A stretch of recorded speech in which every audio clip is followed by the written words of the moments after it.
You're listening to SERP Stories, a podcast where we bring you real stories of research, practice, and design in education.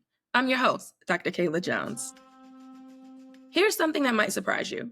I've worked for this incredible organization for a few years now. It's called SERP. That stands for the Strategic Education Research Partnership. And I'm still learning new things about it every day.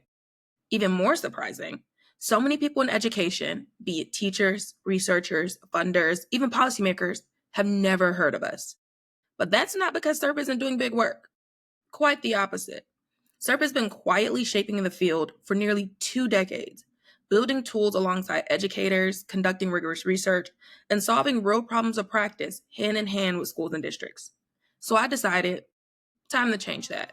It's time to share some SERP stories. This podcast is for anyone in the education ecosystem who wants to learn with me. Whether you're in the classroom, at a foundation, in a research center, or in a superintendent's office, welcome. You're invited. Each season, we'll deep dive into one of SERP's many projects.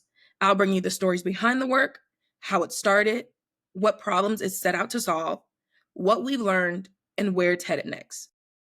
And for season 1, we're starting with the project I was actually hired to support, STARI, the Strategic Adolescent Reading Intervention. It all began in Boston Public Schools, where the superintendent at the time, Tom Payson, asked for SERP's help with middle school literacy. BPS had made gains in elementary grades, but students were flatlining in the middle grades, and district leaders just didn't know why. SERP pulled together a team of accomplished researchers and developers and led a collaborative effort to understand the problem, and then to develop a solution. Researchers walked through classrooms, listening to teachers and students, and analyzing data.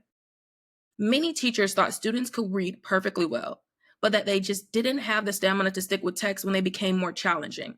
So, SERP and ETS collaborated on a new assessment to get more refined data on students' literacy profiles. What that data showed was that approximately 1/3 of students still struggled with basic reading skills.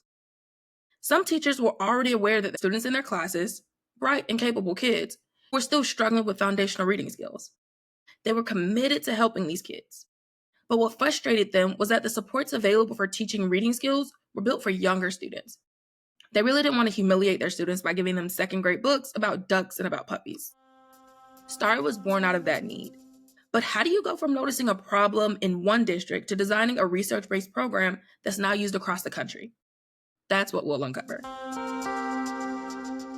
In this season, you'll hear from Dr. Suzanne Donovan, Dr. Catherine Snow, and Dr. Bruce Alberts, who initially envisioned SERP as a nonprofit organization in the context of a study at national academies where they first connected. You'll also hear from Dr. Lowry Hemphill, the initial content developer for STARI, Dr. Margaret Troyer, who led the projects that further developed STARI and spread the program to districts across the country, educators from across the U.S. who helped shape and refine the program in real classrooms, researchers who conducted studies and concluded STARI works, leaders like Dr. Carrie Wright, who promoted this work in Mississippi and now in Maryland, and probably most importantly, the students whose reading journeys have been transformed. We'll also talk about what the data says now, where the field is headed, and how STARI is making a real impact in adolescent literacy. So subscribe to SERP Stories wherever you get your podcasts. Follow us on the socials at SERP Institute. And if you're curious about any of the tools, studies, or stories we mentioned, you can find more at serpinstitute.org. I'm Dr. Kayla Jones, and this is just the beginning. SERP Stories is produced by the SERP Institute, where educators, researchers, and designers come together to spark change in classrooms across the country. Explore our work at serpinstitute.org.